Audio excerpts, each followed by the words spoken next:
Hi, everybody. This is Marilyn. Do we have any audio for this? Maybe we might. Is there? Oh, yes, we do. Thanks. Thank you. Hello, everybody. This is Marilyn, and it's time for the noon edition of Welcome to My World. This is the 18th of July, which is a Monday. So happy Monday, everybody. I hope everybody has been able to catch a ride on a couple of these really nice trends this morning. We've got the indices are all, kind of moving along together, which they normally do, but NQ has definitely been the leader. NQ just really, I mean, this is a wonderful, nice trend. The other thing of note this morning is that bonds have they kind of hit a magnet and dropped, which often you will see that happen when the indices are moving up. I've found crude oil a little difficult to deal with this morning. And let's see, not too much else. But if you have the ability to go back and copy the chat out of here, I would strongly urge you to do that. Stick it somewhere in a file on your computer, because we've been fortunate enough to have Daryl in the room answering a lot of questions and making a lot of comments about these charts and the indicators on them. So be sure and take advantage of that, because he doesn't often have the time to come in, and I call him Captain Courageous, our fearless leader. But you're always going to learn some little nugget from him. So be sure and try and grab this chat if you can. I see a lot of people in the room got into this NQ at a really opportune time. A little bit after the open, there was a trend catcher entry, and it cleared the green. Let me see. I'm going to pull my NQ chart over here on the camera for a second, and let's get this out of the way. But this is a really nice, there were a number of nice places to either enter or to add to your position. This was just about 10 o'clock. And the trend catcher, I like these trend catcher entries on my charts. But we had trend catcher and MVP, kind of came off of this little choppy area from, I don't know, about the open till it finally made up its mind and cleared this. Lori probably had a chop box drawn around this thing.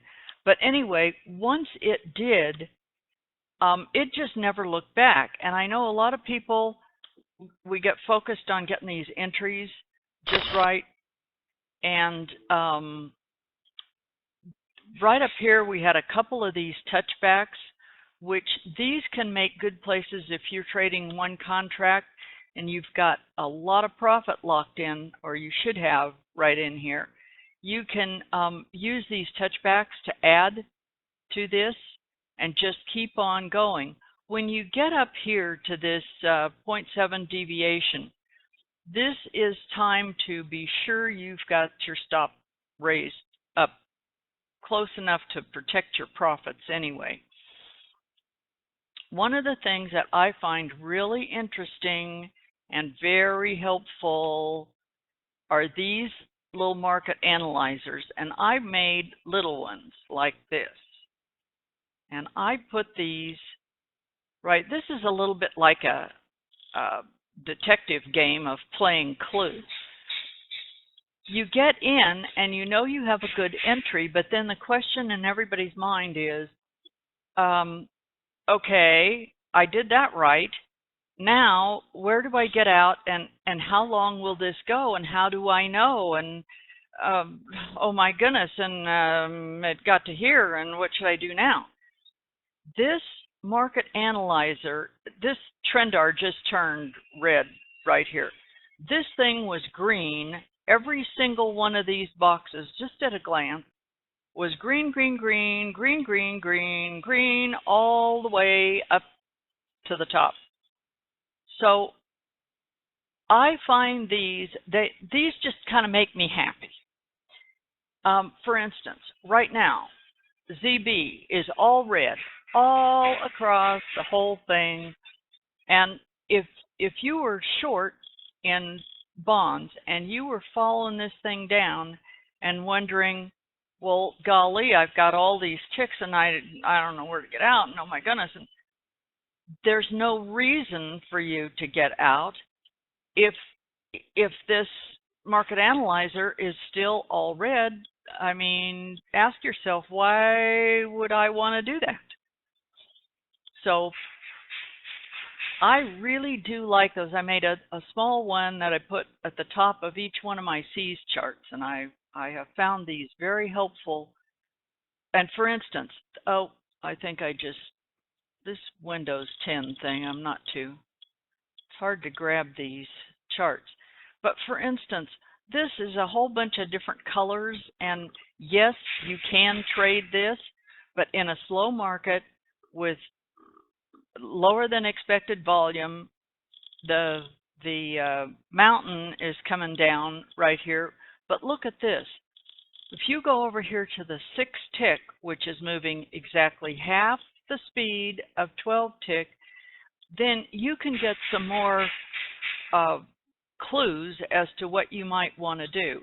I do not like, it took a long time. Look at these expected range channel boxes. I love these things. But this one right here from 9, about whatever this was, about probably 10 o'clock right in here, over to the 11 o'clock, this 12 tick chart made exactly 2.5 diagnostic bars. That is slow, very slow. So a smaller timeline chart. I put the range boxes on my 6 tick to 20 minutes because I find it a little bit more helpful. And yes, Daryl makes a great point. There is such a thing as a bar timer indicator, and I know he likes that. It gives me about one too many things to watch, but those things are helpful, and I know Lori likes those too. Yeah, I have to keep it. I do a lot of kissing with these charts. It has to be really simple for me. So let's see. We've got the VIX is trading right now below 13, and that's a little more in line with the other three, the TF and the YM and the ES just don't seem to be too enthusiastic today. But if you recall last Friday, I was talking about being aware of some of these big and huge volume stocks that are in the underlying of some of this stuff. In earnings season, that can really affect the way these indices trade. So I use Thinkorswim because it's easier for me to see what all is coming out when. There is there's a whole bunch of websites like MarketWatch and Yahoo Finance and all that stuff. But really and truly, you can boil it down to the path of least resistance is to use the Apex website. And Daryl posted that. I bookmarked that news thing because what he's done is he's put the ones that really matter, and you don't have to sift through a bunch of junk that really and truly is probably of more interest to the chattering class. But if you will get on that, get in the habit of checking the Apex website news, and especially for those of you who like to trade the Nadex, because there are news trades. I mean, he puts them right in there. What kind of a trade, on what markets, and what time to enter, and what time frame, and all that stuff. So if you haven't looked at that, there's a myriad of information in there. And yes, he makes a great point. Even if you don't touch Nadex, you have got to know what the news is, and especially in earnings.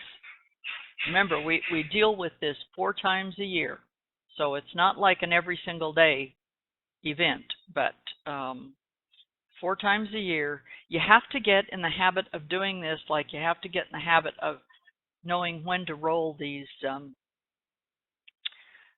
contracts to the next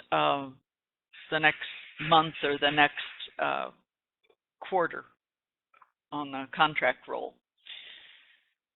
So let's see. Now tomorrow, 8:30, we're going to have U.S. housing numbers come out. If you are up early and trade the British pound sterling, there is UK news at 4:30. There's a bunch of economic numbers coming out at 4:30 in the morning, so be aware of that. If you're in a time zone where you're not, I mean, not everybody is in the heart of the U.S.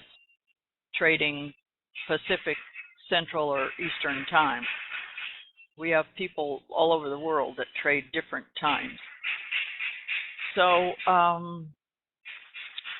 we've got just, that seems to be the only thing, but be careful at 8:30 tomorrow morning and double check on the Apex website those news numbers.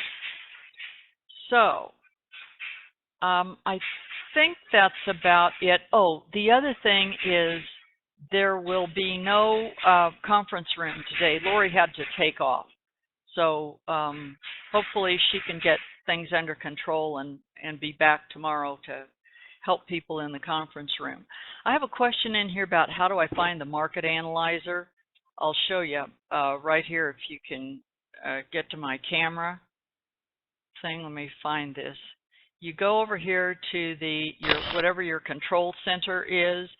You go to File, New, and then you have to look down here. 1, 2, 3, about middle is Market Analyzer. So if you click on that, this is what you get. And then you will have to right click on this. First thing to do is set the template. So go down here to template and load whatever template you want. If you want the alchemy, or if you want the Triple Crown, or whatever it is you want, load that. And then you have to right click and add an instrument. And so if you click on the add the instrument, you will get whatever you've got in your instrument manager will come up. Now I just go down here and click on one because I make a separate one for each. Some people like them all on one market analyzer. And then what I do is I go down here and lighten this thing up quite a bit to just that market and move it all around. So I hope that helps. And no, I don't want that. And okay. Yes, and Daryl, that's a very good tip. You can only have one bar size on your market analyzer. So if you are doing different things, you're going to need a different market analyzer for each thing. It's very good point.